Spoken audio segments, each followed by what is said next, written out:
మీ దేవుడైన యెహోవా వాక్కును శ్రద్ధగా విని ఆయన దృష్టికి న్యాయమైనది చేసి ఆయన ఆజ్ఞలకు విధేయులై ఆయన కట్టడలన్నిటినీ అనుసరించి నడిచిన ఎడల నేను ఐగుప్త్యులకు కలగజేసిన రోగములలో ఏది మీకు రానియను.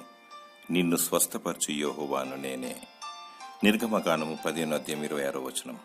దేవుని వాక్యము అవసరమైనది. నీతి న్యాయములను జరిగించాలి. ఆయన ఆజ్ఞలకు లోబడాలి. విధేయత గలవారై ఆయన కట్టడలను విధులను పాటించాలి. నీ ఆత్మకు మేలు కలుగుతుంది.